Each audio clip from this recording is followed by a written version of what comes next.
The day my mother died, I had a new black dress meticulously pressed, hanging in my closet for a week. I, Evelyn Hart, 55 years old, stood before my bedroom mirror in my Pittsburgh apartment, adjusting my lightly curled hair, striving to appear composed for her memorial. The sky outside was laden with gray clouds, the kind that thickened the air, pressing against my chest, like an unspoken grief. That morning, I'd spent hours polishing the silver urn containing Mom's ashes, arranging white lilies, her favorite, around a small table at the community center. The memorial was meant to be a closure, a moment to honor her, to mend our fractured family. Instead, it became the day my sister Celeste wounded me in a way I never anticipated. Subscribe to the channel and comment where you're watching from, because this story is about to take you on an emotional journey you won't soon forget. I'd always been the reliable one. Growing up, I was the sister who helped Mom pay bills after Dad left, who drove Celeste to soccer practice, who stayed up late ensuring our home didn't crumble. Mom battled breast cancer for years with 2 relapses, and I was there for every chemo session, every midnight ER visit. Celeste. She appeared when it suited her, always with excuses, work her kids' last-minute trips with her husband Julian. I didn't mind, honestly. I loved Mom's quiet strength, her humming of Ella Fitzgerald while cooking, and I cared for Celeste, despite our family's lack of sitcom warmth. We argued over money, over who did more, but I believed we were united. That day, I expected us to stand together, grieving as sisters. I was wrong.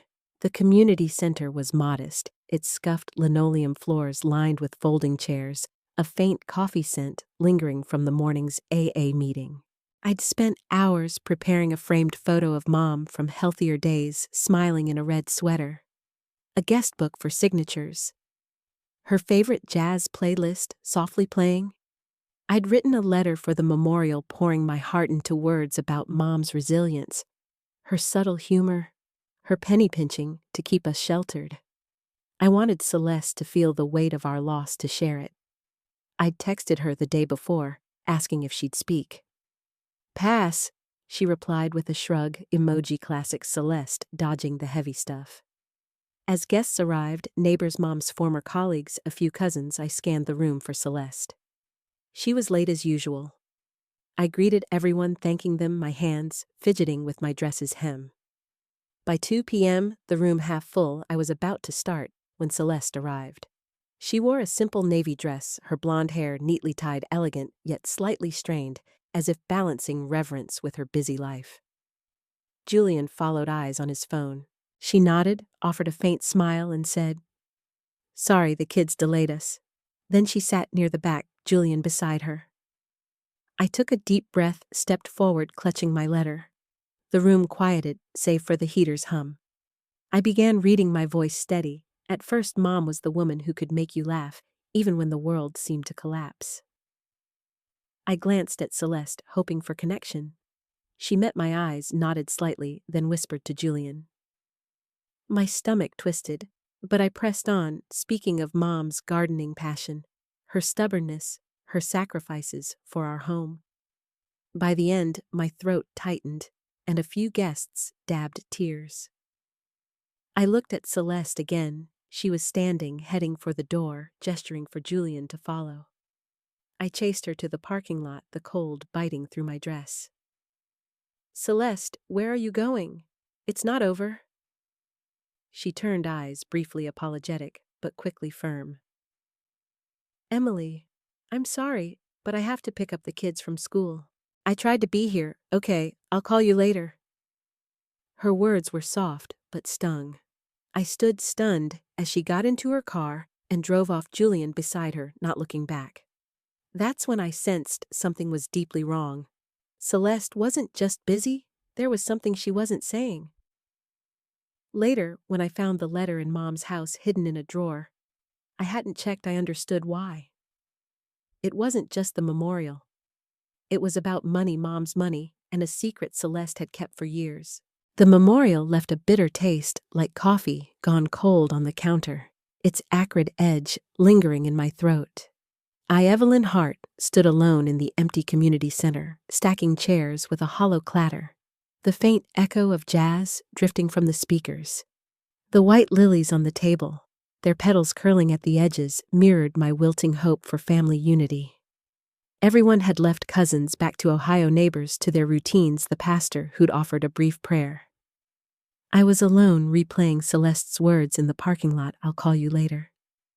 They were gentle but empty, and the letter I found that night in Mom's quiet Bethel Park house cut deeper, slicing through the trust I'd held for my sister. Mom's house was a time capsule, its walls cradling our lives. The living room held her faded armchair where she'd read mysteries, the kitchen scented with lavender soap, and the cinnamon she'd sprinkle on oatmeal. I'd delayed sorting her belongings, dreading the finality, but the memorial's wound pushed me to start. In her bedroom, the air heavy with absence, I opened a dresser drawer expecting scarves or the pearl earrings she rarely wore. Instead, my fingers brushed a manila envelope, my name and Celeste's scrawled in Mom's trembling script. My heart thudded, a premonition of a truth I wasn't ready to face. Inside was a typed letter from Mr. Whitaker, Mom's lawyer, dated 8 months before her death, detailing her estate. Mom had been frugal, stretching her teacher's pension after Dad left, so I'd assumed her legacy was modest, the house perhaps a small savings. But the letter revealed a trust fund, $750,000 built from an insurance settlement after a car accident 15 years ago, supplemented by Mom's careful investments in mutual funds. My breath caught. Mom never mentioned this, perhaps fearing I'd refuse my share to favor Celeste. The fund was to be split evenly between us with the condition we had to agree on its use, or it would remain locked until we did. Tucked behind was a printed email from Celeste to Mr. Whitaker, dated 2 months ago, inquiring about managing the fund for the family. She hadn't told me, hadn't even hinted. I sank onto Mom's bed, the papers trembling in my hands, the quilt's faded floral pattern blurring through tears. Celeste had known about the money, had contacted the lawyer, and said nothing. The memorial wasn't just her being busy, it was her dismissing me, assuming I'd be irrelevant to her plans. I thought of the times I'd covered for her paying $200 for Mom's prescriptions, when she forgot driving 3 hours to fetch her twins Lila and Leo when she was too busy. I'd been her safety net, the sister who never asked for thanks. Now she was cutting me out, erasing our shared history. I didn't rush to confront her. I needed clarity. I called Mr. Whitaker, whose voice carried surprise when I mentioned the trust. "Your mother wanted it for both of you," he said. She worried Celeste might try to take more, so she added the joint agreement clause. "I thought you knew. Celeste said she'd tell you." His words stabbed, confirming her deceit. I spent days rereading the letter, wrestling with anger and hurt, the weight of betrayal growing. Finally, I drove to Celeste's Fox Chapel home, a sleek, modern sprawl, with a manicured lawn and a Tesla gleaming in the driveway. She and Julian had a polished life, his tech startup, her real estate deals. But I'd heard his company was struggling, and Celeste complained about private school fees. Maybe the trust was her solution. I knocked my stomach, nodded. Celeste opened the door in yoga clothes, her face flashing surprise before settling into a smile. "Evelyn, come in. I'm heading to a class, but I've got time for you." I held up the envelope, my voice steady despite trembling hands. "The trust fund. Why didn't you tell me?" Her eyes flickered, but she kept her composure. "I was going to Evelyn. Mom mentioned it vaguely, but I wasn't sure of the details. I contacted Mr. Whitaker to understand it for both our sakes." For both our sakes. My voice rose, echoing in her pristine foyer. "You emailed about managing the fund without asking me. Mom wanted it split evenly, Celeste. Why hide it?" She sighed, sitting on a plush sofa, gesturing for me to join. "Don't misunderstand. Julian and I are struggling. His company's cutting back. The kids' tuition is steep. I thought we could use most of the fund to stabilize, then split the rest." "You don't have a family, Evelyn, so I figured you'd understand." I stared at her, the sister I'd shared a bunk bed with, who I'd defended from school bullies.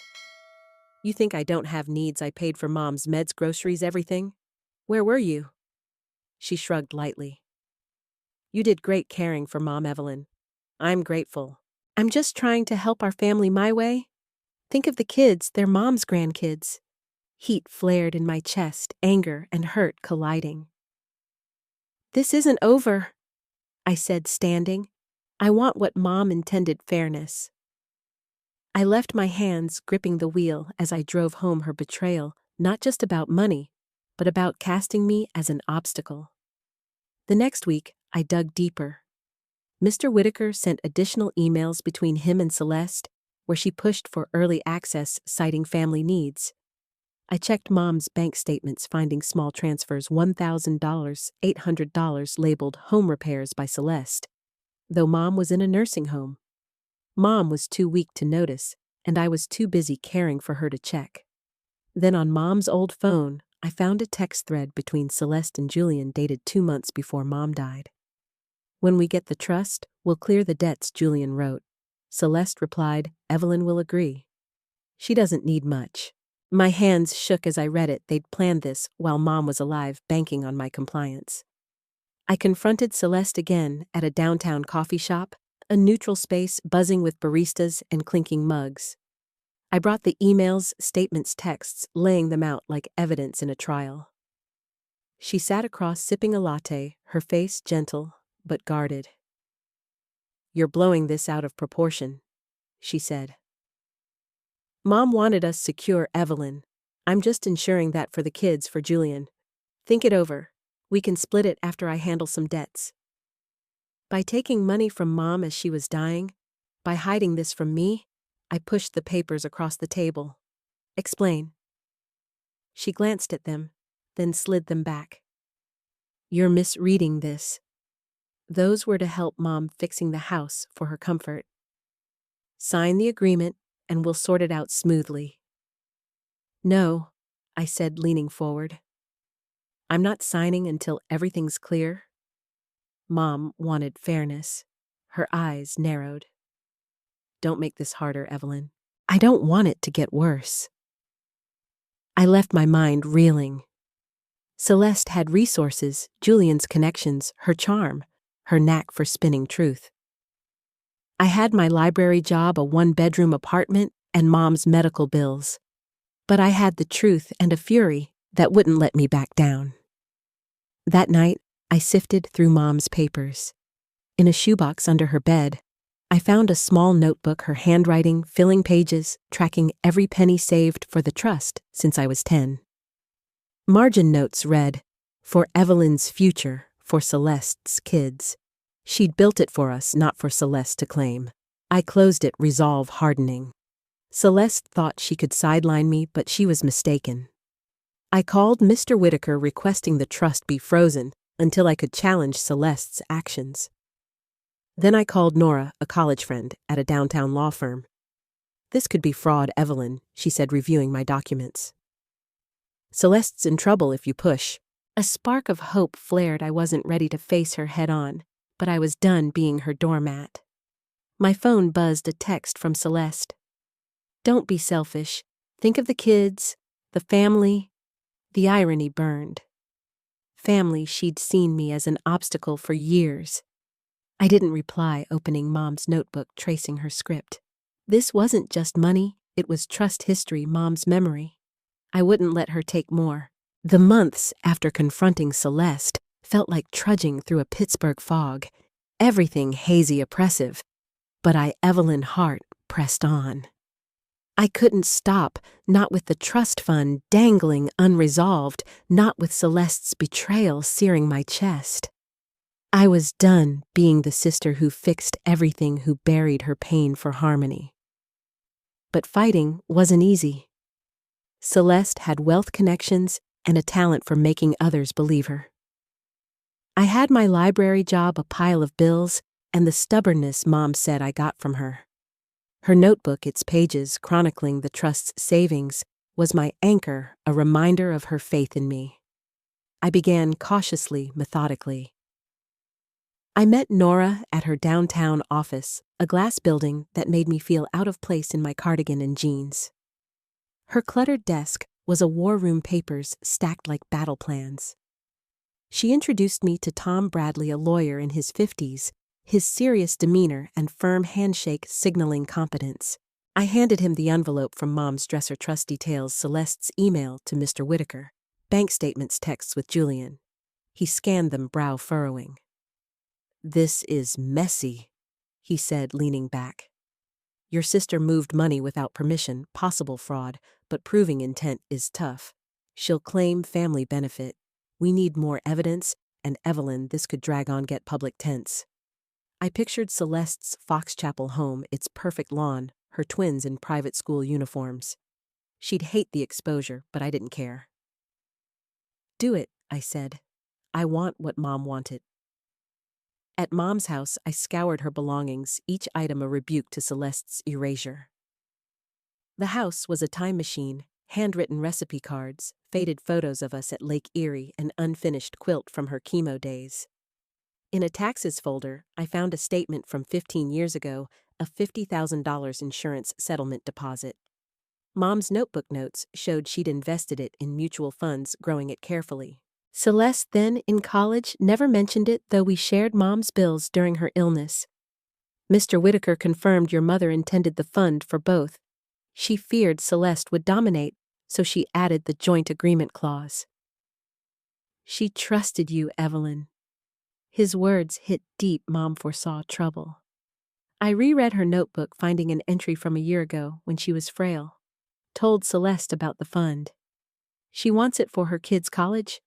I said it's for both. She went quiet, asked if I told Evelyn. "I'm worried." My stomach knotted. Mom suspected Celeste's scheming. Below was a phone number scrawled next to Maris. I called, half expecting nothing. A woman answered, warm but cautious. "Hello, I'm Evelyn Hart. I found your number in my mom's things, Janet Hart." Did you know her? A pause. "Oh, Evelyn. I'm Maris Brooks, her hospice nurse. Janet told me to contact you if family issues arose, but I wasn't sure how after she passed." My heart raced. I'd met Maris briefly, her care easing Mom's final months. "Maris, did Mom mention a trust fund, or my sister Celeste?" She hesitated. "Janet was proud of you, called you her rock. She worried about Celeste, always asking about money, bringing papers when Janet was exhausted. She gave me a letter, said to give it to you if you asked, to avoid tension while she was alive." A letter. My pulse quickened. "Do you have it?" "Yes, in my office. Can you come get it?" The next day I drove to Maris's Monroeville office, a small space crammed with files and grandkid photos. She handed me a sealed envelope, my name in Mom's script. I opened it in my car, hands trembling. Dated 4 months before Mom's death. "Evelyn, if you're reading this, my fears came true. The trust is for you and Celeste, equal shares. She's asked repeatedly, wants it for her kids, says you don't need it. I refuse changes, but I'm worried she'll push. You're strong, Evelyn. Don't let her prevail. I love you both, trust you to do right." Mom, tears stung. Mom protected me, saw Celeste's intent when frail. The betrayal wasn't just mine, but Mom's. I gave the letter to Tom. "This is key," he said. "It proves your mother's intent and doubts about Celeste. We can lock the fund, but it'll take time, more witnesses." He filed the injunction that month. Celeste was served, Tom said. Julian called, voice tense. "Evelyn." "Why this? It's family money. You're causing trouble. Tell Celeste to stop hiding things, and we wouldn't be here," I said, hanging up. The act felt bold, but it was just a start. The shock came while shelving books at the library. Tom emailed Celeste, contested the injunction, claiming I coerced Mom's letter, was overly involved to control finances. She'd enlisted cousin Diane, who swore I isolated Mom. Lies, but clever. Diane rarely visited, but her affidavit lent credibility. I left work early, hands shaking as I drove. The accusation twisted my sacrifices, sleepless nights, drained savings into something sinister. I felt trapped, pulled into Celeste's game. That night on my couch, Mom's notebook before me, I was weary, tempted to sign, "Let Celeste win." Easier. But Mom's words echoed, "You're strong, Evelyn." I clenched my jaw. Celeste wanted a fight, she'd get one. I called Tom next morning. Next steps. "We push," he said. "Depose Celeste, get her on record, find witnesses who saw her pressure your mom. The letter's strong, but we need more. This could take months." I nodded inwardly. I was fighting for Mom Truth, the sister I was. Celeste underestimated me, her mistake. The deposition 3 months later unfolded in a sterile downtown Pittsburgh conference room, its glass walls and polished wood amplifying the tension. Evelyn Hart, arrived early, my second-hand navy blazer, stiff hands, sweaty despite the air conditioning. Tom sat beside me, flipping through a binder. Mom's letter, trust details, bank statements, Maris's contact texts between Celeste and Julian. Across Celeste and her lawyer, Miss Gorman settled in. Celeste, in a tailored gray suit, hair perfect, glanced at me, offered a faint smile, then looked away. The smile hurt, but I turned it into resolve. This was the pivotal moment. The court reporter swore us in fingers poised over her stenotype. Ms. Gorman began asking Celeste about Mom's final months. Celeste leaned forward, voice soft. "I was there when I could. Worked the kids, it was busy. But I called, visited, brought things Mom needed. Evelyn cared a lot. I'm grateful, didn't know she managed finances." I gripped my pen, heart pounding. Tom whispered, "Wait your turn." I forced my breathing to steady. Ms. Gorman presented Mom's letter. "Did you discuss the trust with your mother?" Celeste glanced at it, lips tightening. "Mom mentioned it vaguely, said it was for both." I thought Evelyn knew being with Mom so much. I just wanted to help the family avoid stress. I wanted to shout, but held back. "You hid it from me?" I blurted. The reporter paused. Tom touched my arm, and I fell silent, tension suffocating. Tom slid statements across $1,000, $800 transfers by Celeste labeled home repairs when Mom was in a nursing home. "Explain, Ms. Harper." Celeste shifted. "Mom asked me to handle things, fixing the house, preparing if she returned. I did it for her." Tom raised an eyebrow. "Your mother was in a nursing home, never went home. Where'd the money go?" He showed texts with Julian. "When we get the trust, we'll clear debts." "Did you tell Evelyn?" Celeste's face flickered. Miss Gorman shook her head slightly. "I don't recall exactly," Celeste said. "Julian and I discussed many things. I planned to tell Evelyn, but hadn't yet." Tom presented Celeste's email to Mr. Whitaker about managing the fund. "Why not consult your sister?" "I wanted to clarify first to make it easier for Evelyn." Celeste replied, voice strained. I watched her lie, heart aching. My turn. I clutched Mom's letter, took a breath. Celeste knew about the trust for years, didn't tell me. She took money from Mom's account as Mom was dying without asking. She planned with Julian, thinking I'd agree. This isn't just money. It's Mom's wishes, and Celeste betrayed them. The room was silent, the reporter's fingers racing. Celeste's face was stone, hands clenched. Ms. Gorman asked me questions implying I isolated Mom. "I was there because Celeste wasn't," I said. "I paid for meds, groceries, hospital bills. Celeste visited, rarely left early." Tom concluded with Maris's written statement describing Celeste's visits. "Papers brought Mom's exhaustion pressure. This supports Evelyn's account," Tom said. Celeste acted against her mother's wishes. The deposition ended the air heavier.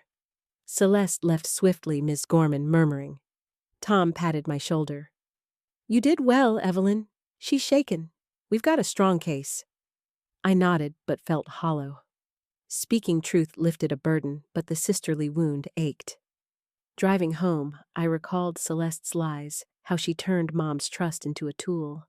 But I was fighting for myself, for Mom. That night, I called Tom demanding we push for a trial. No delays, I said. I want a judge. You sure, he asked. It'll be public, drawn out. Celeste will hit hard. I'm sure, I replied. She started this. I'll finish it. Before bed, I placed Mom's notebook and letter on my nightstand. I opened my laptop, thanked Nora, asked Maris if she'd testify in person. I listed evidence, sent it to Tom. I was in control. Next morning, Celeste texted a photo of an imagined agreement she wanted me to sign torn in half. Concession or taunt, I sent it to Tom. She's trying to unsettle you, he said.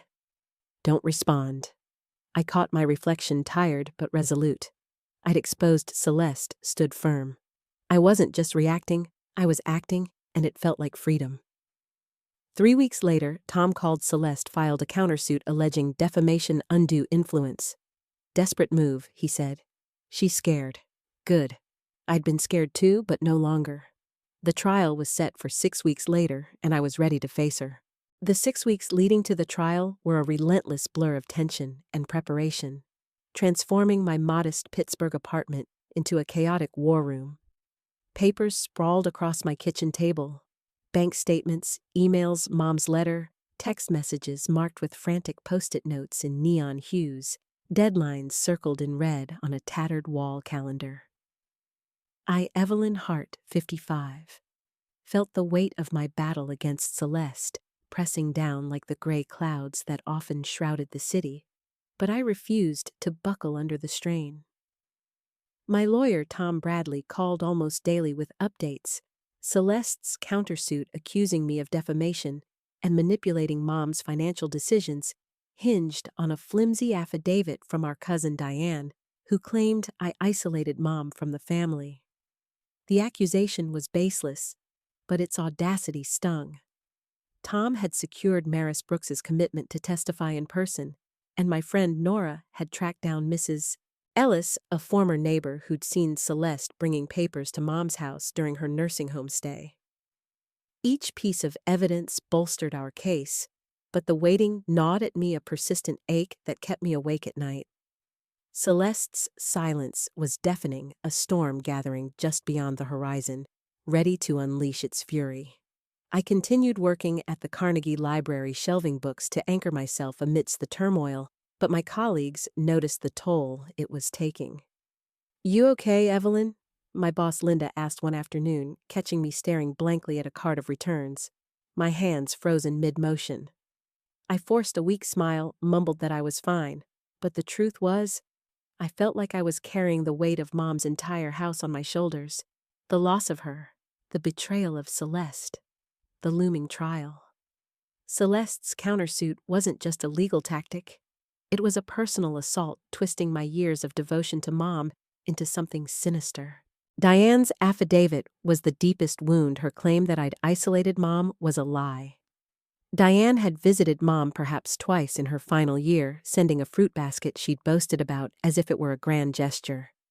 Yet her signature lent Celeste's accusations a veneer of credibility, making my sacrifices, sleepless nights, drained savings, endless hospital vigils seem like a calculated grab for control. I wanted to call Diane, demand why she'd betray me, but Tom was adamant. Stay focused, Evelyn. Engaging her could weaken our position. Celeste finally broke her silence 2 weeks before the trial, her call piercing the quiet of my evening as I sorted through Mom's old recipe cards, her lasagna recipe smudged with tomato sauce stains from happier times. My phone buzzed her name on the screen, sending a jolt through me like a shock of cold water. I answered, bracing myself. Evelyn, we need to talk, she said, her voice soft but laced with tension, as if scheduling a business meeting. This lawsuit is tearing the family apart. Drop it and let's settle this ourselves. I laughed, a sharp, bitter sound that echoed in my small kitchen. You hid the trust fund, took money from Mom's account, and now you're suing me for telling the truth. What does family mean to you, Celeste?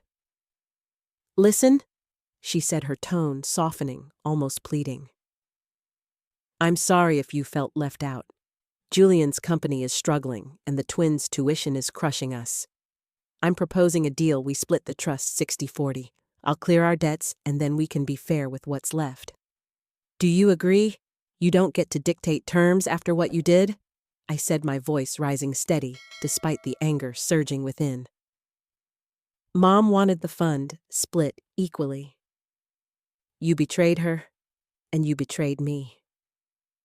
I hung up my hands, trembling her audacity, using her children as leverage, offering a half-hearted apology, igniting a fire in me. I called Tom, immediately relaying the conversation, my voice quivering with fury. She's desperate, he said, his tone calm but assured. That call was a misstep. It shows she's scared of the trial. Keep any voicemail she might have left. She hadn't, but the call hardened my resolve. Celeste wasn't remorseful. She was cornered, and I wouldn't let her manipulate her way out of this. I spent the next few days double-checking our evidence, meeting Tom at his office to rehearse my testimony. Each session felt like forging armor, preparing me for the courtroom's scrutiny. His office, cluttered with legal books and coffee mugs, became a sanctuary of strategy where we pored over every detail: Celeste's unauthorized transfers, her emails to Mr. Whitaker, the texts with Julian planning to use the trust for their debts. Tom coached me to stay calm, to focus on facts, but the emotional weight was inescapable. I was fighting not just for the trust, but for Mom's memory, for the sister I'd been before Celeste's betrayal redefined us.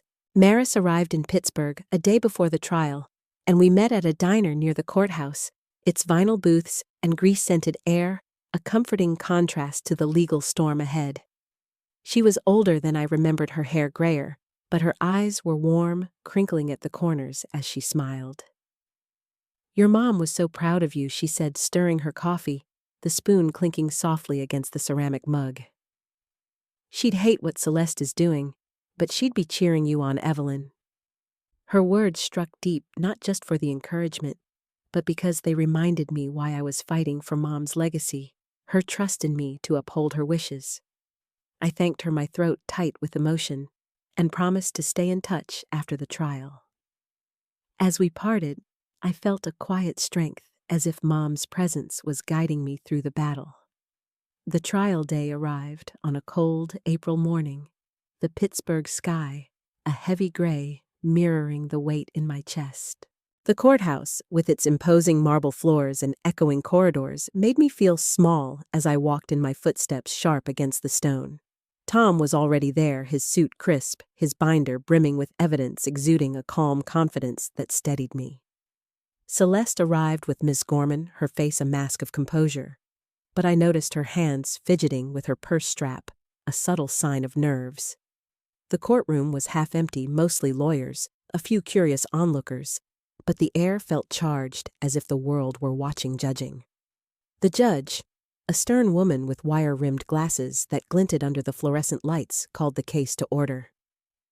Tom presented our side first, laying out the trust's terms: Celeste's unauthorized withdrawals, her emails to Mr. Whitaker, Mom's letter, and Maris's testimony.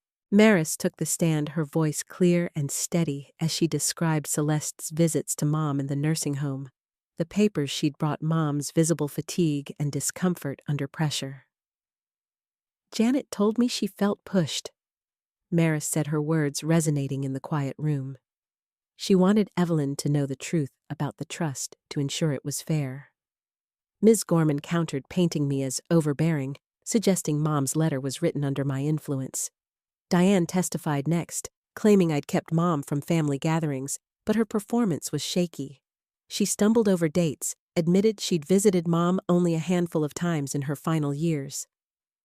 Tom's cross-examination was precise, exposing her inconsistencies, and Diane left the stand, red-faced, her credibility in tatters. When my turn came, I kept my eyes on the judge, avoiding Celeste's shadow in my peripheral vision. I spoke the truth, how I'd cared for Mom, paid her bills, stayed by her side through every hospital visit. I detailed finding the trust, Celeste's secrecy, her texts with Julian plotting to use it for their debts. My sister betrayed our mother, I said, my voice clear, unwavering, despite the lump in my throat. She betrayed me.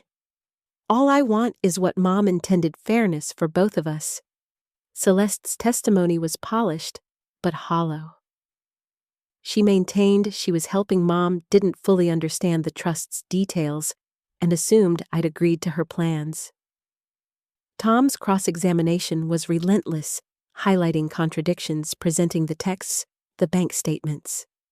Celeste faltered, her answers growing shorter, her confidence fraying like a worn thread under scrutiny. The judge called a 2-week recess to review the evidence, the courtroom emptying into a tense silence as we awaited her decision. Tom leaned over, his voice low but optimistic. "We've got her, Evelyn. The letter and Maris's testimony are gold, unassailable." I nodded, but my chest was tight, the weight of the moment pressing down. Even if we won, the victory wouldn't mend the chasm between Celeste and me, a wound that felt permanent. The ruling arrived via an email from Tom, sent on a rainy afternoon. As I sat at my kitchen table, Jasper curled at my feet. The trust would remain frozen until a full audit of Mom's accounts could be completed, and Celeste's request for sole control was denied outright. Her countersuit was dismissed for lack of evidence, the judge's words stark. The court finds credible evidence of financial misconduct by Celeste Harper. Any further disputes will require mediation. The gavel's echo, though absent, felt like a thunderclap in my mind, a final punctuation on our fight. Celeste didn't look at me as she left the courtroom, Ms. Gorman guiding her out with hurried whispers. Tom shook my hand, his smile broad. "We won, Evelyn. She's got no ground to stand on now." I managed a faint smile, the victory tangible, but bittersweet. The cost was immense, my sister, or whatever remained of her, lost to me forever. Outside the courthouse, Maris hugged me tightly, her coat damp from the drizzle. "You did right by your mom," she said, her voice warm. I nodded, eyes stinging with unshed tears, and thanked her, promising to keep in touch. Driving home, the city's gray streets blurred through my windshield. I felt a shift, as if a door had closed on one chapter of my life. The legal battle was over, but the emotional one lingered, a quiet ache I'd carry forward. At home, I began packing Mom's house in earnest, boxing up her belongings, donating clothes to a local charity. I found a faded photo of me and Celeste on a swing set, our childhood laughter frozen in time. I kept it not out of nostalgia, but as a reminder of what we'd lost, a memento of a bond now broken. Celeste called once more, leaving a voicemail. "You won, Evelyn. I'm sorry, but you've hurt the family." I listened, the words piercing, but deleted it. Her anger, her guilt, was no longer my burden to bear. I met Nora for coffee that weekend, the cafe's warmth a balm against the spring chill. "You're stronger than you know, Evelyn," she said, squeezing my hand. "What's next for you?" I didn't have a clear answer, but her question felt like an invitation to dream. I started volunteering at the library's community outreach program, helping kids with reading, their eager smiles sparking a sense of purpose I hadn't felt in years. Watching them sound out words, their faces lighting up, I found a quiet joy, a way to build something new from the ashes of my past.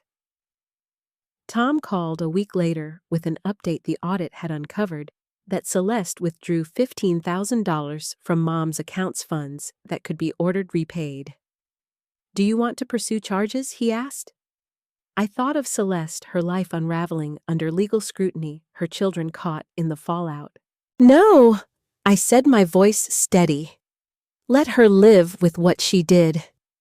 It wasn't forgiveness, it was release, a choice to free myself from the cycle of conflict. I needed to heal, to move forward, not to drag her back into my life. That night, I sat on my couch, Jasper's soft snores a comforting rhythm, and opened Mom's notebook. I didn't reread her words, but began writing my own, a trip to the Outer Banks where Mom loved the sea's vast horizon. A promotion I was eyeing at the library. Perhaps adopting a dog to keep Jasper company. The trust fund remained locked, its fate uncertain, but I no longer cared about the money. I'd fought for Mom's wishes for fairness, and I'd won. Now I was fighting for myself, for the life I could build beyond the pain of Celeste's betrayal. The months following the Pittsburgh trial unfolded like waking from a long, bruising dream, each day peeling back layers of exhaustion to reveal a fragile hope. The courtroom battle was over. Celeste's schemes to seize Mom's $750,000 trust fund laid bare, but I, Evelyn Hart, 55, found no joy in the victory. I was weary, the kind of bone-deep fatigue that settles after carrying a family's burdens for too long. Night after night, I dreamed of Mom, her gentle smile, her voice humming Ella Fitzgerald, and of Celeste as a child, her laughter echoing from a time before betrayal. I'd wake with an ache in my chest, a hollow space where sisterhood once lived. Yet I was Evelyn Hart, and I was determined to rediscover myself to build a life beyond the shadows of loss and deceit. I kept Mom's house in Bethel Park on the market, but I didn't rush to sell, needing time to honor her presence. On weekends, I sorted her belongings with a newfound clarity, each item a thread in the tapestry of our lives. I donated her clothes to a local shelter, their faint lavender scent lingering as I folded them, a quiet act of letting go.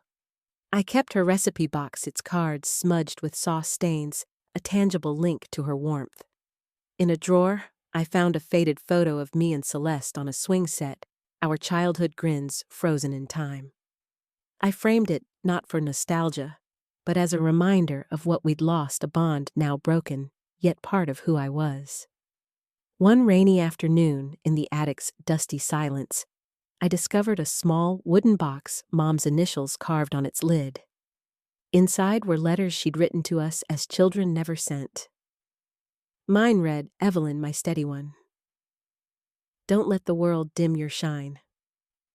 I sat on the creaking floor, the letter in my hands, tears falling not for Celeste, not for the trust, but for Mom, who saw my strength when I couldn't.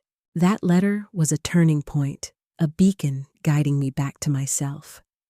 I'd spent so long fighting Celeste's lies, proving I wasn't the greedy sister she'd painted, that I'd forgotten Mom's belief I was enough. I began slowly reclaiming fragments of the life I'd sidelined for family duties. I enrolled in a pottery class at the community center, a dream I'd shelved for years. My first bowl was lopsided, its edges uneven, but I laughed as I pulled it from the kiln, proud of the imperfect beauty I'd created. The act of shaping clay, of creating something with my own hands, felt like rebuilding my own foundation, one careful stroke at a time. I adopted a rescue dog, a shaggy terrier mix I named Jasper, whose eager bounds and soulful eyes brought life to my small apartment. His paws clicked on the hardwood floor, a comforting rhythm, as he followed me from room to room, sleeping at the foot of my bed. Jasper's unconditional joy, his tail wagging at the sight of his leash, his soft snores during quiet evenings, transformed my space into a home, a sanctuary where I could heal.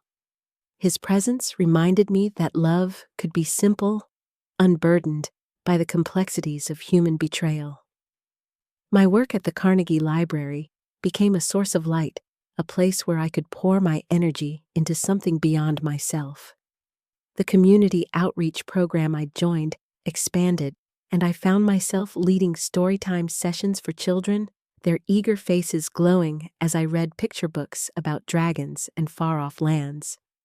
One day, a girl named Mia, about 8, tugged my sleeve and said, "You're great at this, Miss Evelyn." Her words warmed my chest, a quiet affirmation.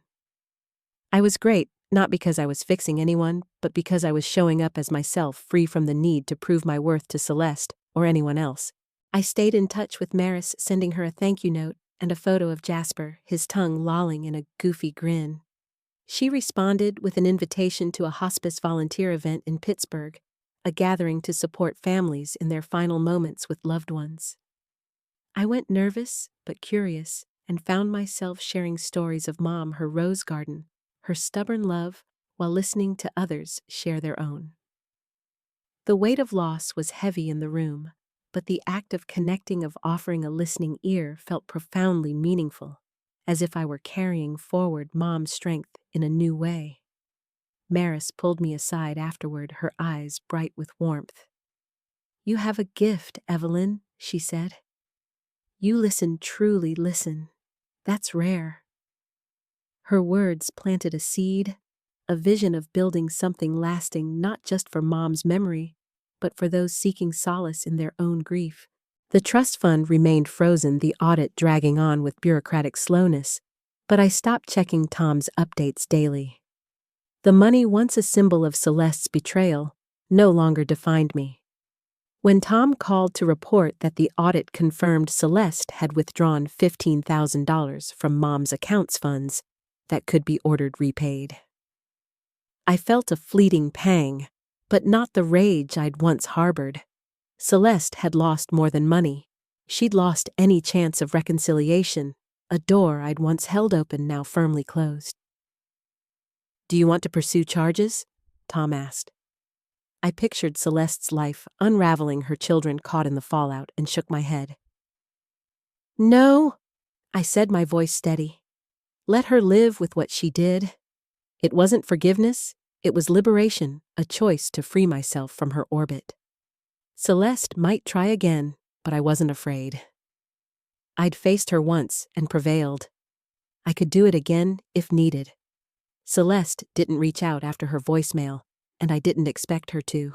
Nora heard through a mutual friend that Celeste and Julian were selling their Fox Chapel house, likely to cover debts from Julian's faltering startup.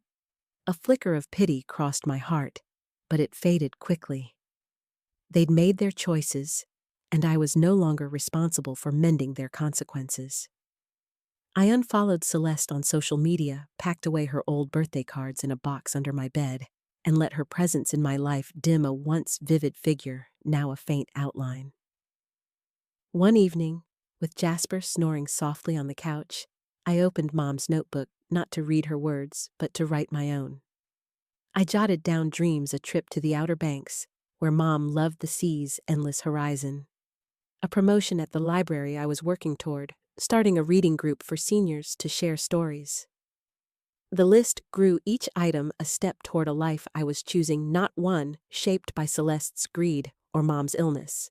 I closed the notebook, feeling lighter than I had in years, the weight of the past lifting like mist under a rising sun. Standing in a Pittsburgh park with Jasper, the sunset fading into twilight, I, Evelyn Hart, 55, see my story isn't just mine, it's for anyone betrayed, underestimated, or told they're not enough. I fought for Mom's truth, my worth, and grew stronger, not from winning against Celeste, but from finding myself. Her lies, her dismissal at Mom's memorial, they hurt, but they didn't define me. They taught me resilience. Mom's words echoing, "Don't dim your shine. Now I want your story. Have you stood up, reclaimed your voice, or walked away from pain? Share it below. Your words can inspire, light a path for someone lost." This journey showed me pain doesn't end you. You rebuild one choice at a time. Your strength, your truth, they're powerful. Don't let anyone dull your light. Join this community. Tell what makes you shine. Lift each other. Subscribe, share. Keep these stories alive. In Pittsburgh or beyond, the sun rises after every dusk. What's your dawn? What moment made you shine? Share, and together we're unstoppable, our lights blazing through any shadow. Your story matters. Let's shine on.